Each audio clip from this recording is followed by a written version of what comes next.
This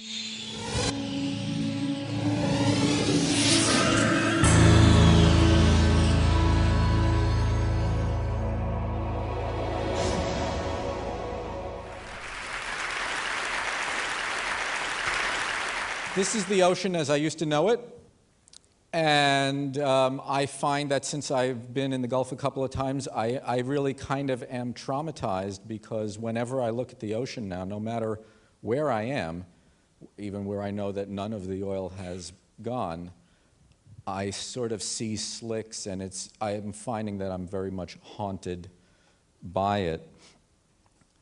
But what I want to talk to you about today is a lot of things that try to put all of this in context, not just about the oil eruption, but what it means and why it has happened.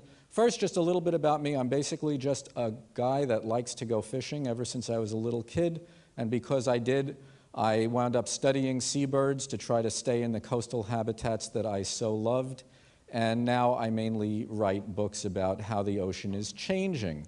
And the ocean is certainly changing very rapidly. Now, we saw this kind of graphic earlier on, that we really live on a hard marble that has just a slight bit of wetness to it. It's like you dipped a marble in water. And the same thing with the atmosphere. If you took all the atmosphere and rolled it up in a ball, you would get that little sphere of gas on the right. So we live on the most fragile little soap bubble you can imagine, a very sacred soap bubble, but one that is very, very easy to affect. And all of the burning of oil and coal and gas, all the fossil fuels have changed the atmosphere greatly. Carbon dioxide level has gone up and up and up. We're warming the climate. So the blowout in the Gulf is just a little piece of a much larger problem that we have with the energy that we use to run civilization. Beyond warming, we have the problem of the oceans getting more acidified, and already measurably so, and already affecting animals. Now, in the laboratory, if you take a clam and you put it in a pH that is not 8.1, which is the normal pH of seawater, but 7.5, it dissolves in about 3 days. If you take a sea urchin larva from 8.1, put it in a pH of 7.7, not a huge change, it becomes deformed and dies. And already, commercial oyster larvae are dying at large scales in some places. Coral reefs are growing slower in some places because of this problem. So this really matters. Now, let's take a little tour around the Gulf a little bit. One of the things that really impresses me about the people in the Gulf, they are really, really aquatic people. And they can handle water. They can handle a hurricane that comes and goes. When the water goes down, they know what to do. But when it's something other than water and their water habitat changes, they don't have many options. In fact, those entire communities really don't have many options. They don't have another thing they can do. They can't go and work in the local hotel business because there isn't one in their community. If you go to the Gulf and you look around, you do see a lot of oil. You see a lot of oil on the ocean. You see a lot of oil on the shoreline. If you go to the site of the blowout, it looks pretty unbelievable. It looks like you just emptied the oil pan in your car and you just dumped it in the ocean. And one of the really most incredible things, I think, is that there's nobody out there trying to collect it at the site where it is densest. Parts of the ocean there look just absolutely apocalyptic. You go in along the shore, you can find it everywhere. It's really messy. If you go to the places where it's just arriving, like the eastern part of the Gulf in Alabama, there's still people using the beach while there are people cleaning up the beach. And they have a very strange way of cleaning up the beach. They're not allowed to put more than 10 pounds of sand in a 50-gallon plastic bag. They have thousands and thousands of plastic bags. I don't know what they're going to do with all that stuff. Meanwhile, there are people still trying to use the beach. They don't see the little tiny sign that says stay out of the water. Their kids are in the water. They're getting tar all over their clothes and their sandals. It's a mess. If you go to the place where the oil has been a while, it's an even bigger mess. And there's basically nobody there anymore. A few people trying to keep using it. You see people who are really shell-shocked. They are very hard-working people. All they know about life is they get up in the morning, and if their engine starts, they go to work. They always felt that they could rely on the assurances that nature brought them through the ecosystem of the Gulf, and they're finding that their world is really collapsing. And so you can see literally signs of their shock, signs of their outrage, signs of their anger,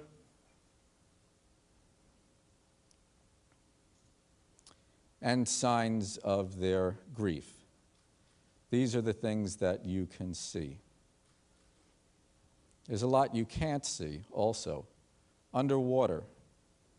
What's going on underwater? Well, some people say there are oil plumes. Some people say there are not oil plumes. And Congressman Norkie asks, is it going to take a submarine ride to see if there are really oil plumes? But I couldn't take a submarine ride, especially between the time I knew I was coming here and today, so I had to do a little experiment myself to see if there was oil in the Gulf of Mexico. So this is the Gulf of Mexico. Sparkling place full of fish. And I created a little oil spill in the Gulf of Mexico. And I learned, in fact, I confirmed the hypothesis that oil and water don't mix until you add a dispersant, and then they start mixing, and you add a little energy from the wind and the waves, and you get a big mess. A big mess that you can't possibly clean, you can't touch, you can't extract, and I think most importantly, this is what I think, you can't see it. I think it's being hidden on purpose. Now, this is such a catastrophe and such a mess that lots of stuff is leaking out on the edges of the information stream, but as many people have said, there's a large attempt to suppress what's going on. Personally, I think that the dispersants are a major strategy to hide the body because we put the murderer in charge of the crime scene. But you can see it. You can see where the oil is concentrated at the surface and then it is attacked because they don't want the evidence, in my opinion. Okay. We heard that bacteria eat oil, so do sea turtles. When it breaks up, it has a long way to go before it gets down to bacteria. Turtles eat it. It gets in the gills of fish. These guys have to swim around through it. I heard the most incredible story today when I was on the train coming here. A writer named Ted Williams called me, and he was asking me a couple of questions about what I saw because he's writing an article for Audubon magazine. He said that he had been in the Gulf a little while ago, like about a week ago, and a guy who had been a recreational fishing guide took him out to show him what's going on. That guide's entire calendar year is canceled bookings. He has no bookings left. Everybody wanted their deposit back. Everybody is fleeing. That's the story of thousands of people. But he told Ted that on the last day he went out, a bottlenose dolphin suddenly appeared next to the boat, and it was splattering oil out its blowhole. And he moved away because it was his last fishing trip, and he knew that the dolphins scare fish, so he moved away from it, turned around a few minutes later, it was right next to the side of the boat again. He said that in 30 years of fishing, he had never seen a dolphin do that, and he felt that it was coming to ask for help. Sorry. Now, in the Exxon Valdez spill, about 30% of the killer whales died in the first few months. Their numbers have never recovered. So the recovery rate of all this stuff is going to be variable. It's going to take longer for some things, and some things I think will probably come back a little faster. The other thing about the Gulf that is important is that there are a lot of animals that concentrate in the Gulf at certain parts of the year. So the Gulf is a really important piece of water, more important than a similar volume of water in the open Atlantic Ocean. These tuna swim the entire ocean, they get in the Gulf Stream, they go all the way to Europe. When it comes time to spawn, they come inside. And these two tuna that were tagged, you can see them on the spawning grounds, very much right in the area of the slick. They're probably having, at the very least, a catastrophic spawning season this year. I'm hoping that maybe the adults are avoiding that dirty water. They don't usually like to go into water that is very cloudy anyway. But these are really high-performance athletic animals. I don't know what this kind of stuff will do in their gills. I don't know if it'll affect the adults. If it's not, it's certainly affecting their eggs and larvae, I would certainly think. But if you look at that graph that goes down and down and down, that's what we've done to this species through overfishing over many decades. So while the oil spill, the leak, the eruption is a catastrophe, I think it's important to keep in mind that we've done a lot to affect what's in the ocean for a very, very long time. It's not like we're starting with something that's been okay. We're starting with something that's had a lot of stresses and a lot of problems to begin with. If you look around at the birds, there are a lot of birds in the Gulf that concentrate in the Gulf at certain times of the year, but then leave, and they populate much larger areas. So, for instance, most of the birds in this picture are migratory birds. They were all in the Gulf in May while oil was starting to come ashore in certain places. Down on the lower left there are ruddy turnstones and sanderlings. They breed in the high Arctic, and they winter down in southern South America, but they concentrate in the Gulf and then fan out all across the Arctic. I saw birds that breed in Greenland in the Gulf. So this is a hemispheric issue. The economic effects go at least nationally in many ways. The biological effects are certainly hemispheric. I think that this is one of the most absolutely mind-boggling examples of total unpreparedness that I can even think of. Even when the Japanese bombed Pearl Harbor, at least they shot back, and we just seemed to be unable to figure out what to do. There was nothing ready. And, you know, as we can see by what they're doing, mainly what they're doing is booms and dispersants. The booms are absolutely not made for open water. They don't even attempt to corral the oil where it is most concentrated. They get near shore. Look at these two boats. That one on the right is called Fishing Fool.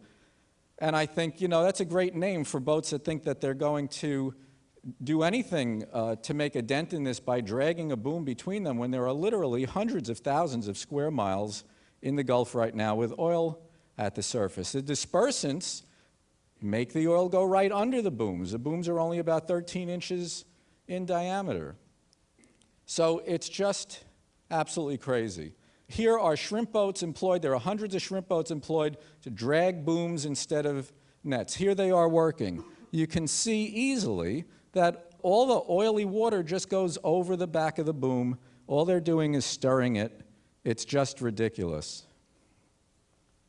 Also, for all the shoreline that has booms, hundreds and hundreds of miles of shoreline, all the shoreline that has booms is adjacent shoreline that doesn't have any booms. There is ample opportunity for oil and dirty water to get in behind them. In that lower photo, that's a bird colony that has been boomed. Everybody's trying to protect the bird colonies there. Well, as an ornithologist, I can tell you that birds fly, and that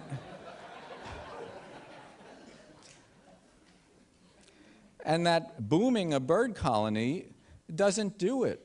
It doesn't do it. These birds make a living by diving into the water. In fact, really what I think they should do, if anything, they're trying so hard to protect those nests. Actually, if they destroyed every single nest, some of the birds would leave, and that would be better for them this year. As far as cleaning them, I don't mean to cast any aspersion on people cleaning birds. It's really, really important that we express our compassion. I think that's the most important thing that people have is compassion. It's really important to get those images and to show it. But really, where are those birds going to get released to? It's like taking somebody out of a burning building, treating them for smoke inhalation, and sending them back into the building because the oil is still gushing. I refuse to acknowledge this as anything like an accident. I think that this is the result of gross negligence.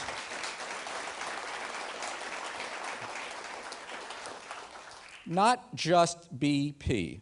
BP operated very sloppily and very recklessly because they could. And they were allowed to do so because of the absolute failure of oversight of the government that is supposed to be our government protecting us. It turns out that you see this sign on almost every commercial vessel in the United States. You know, if you spilled a couple of gallons of oil, you would be in big trouble. And you have to really wonder, who are the laws made for and who has gotten above the laws? Now, there are things that we can do in the future. We could have the kinds of equipment that we would really need. It would not take an awful lot to anticipate that after making 30,000 holes in the seafloor of the Gulf of Mexico looking for oil, oil might start coming out of one of them. And you'd have some idea of what to do. That's certainly one of the things we need to do. But I think we have to understand where this leak really started from. It really started from the destruction of the idea that the government is there because it's our government meant to protect the larger public interest. So I think that the oil blowout, the bank bailout, the mortgage crisis, and all of these things are absolutely symptoms of the same cause. We still seem to understand that at least we need the police to protect us from a few bad people.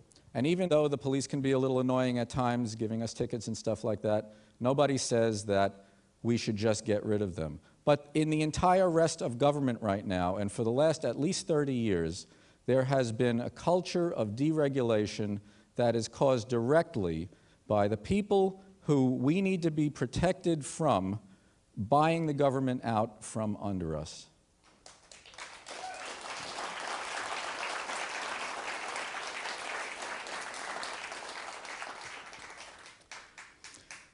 Now, this has been a problem for a very, very long time. You can see that corporations were illegal at the founding of America, and even Thomas Jefferson complained that they were already bidding defiance to the laws of our country. Okay, people who say they're conservative, if they really wanted to be really conservative and really patriotic, they would tell these corporations to go to hell. That's what it would really mean to be conservative. So what we really need to do is regain the idea that it's our government safeguarding our interests, and regain a sense of unity and common cause in our country that really has been lost. I think there are signs of hope. We seem to be waking up a little bit.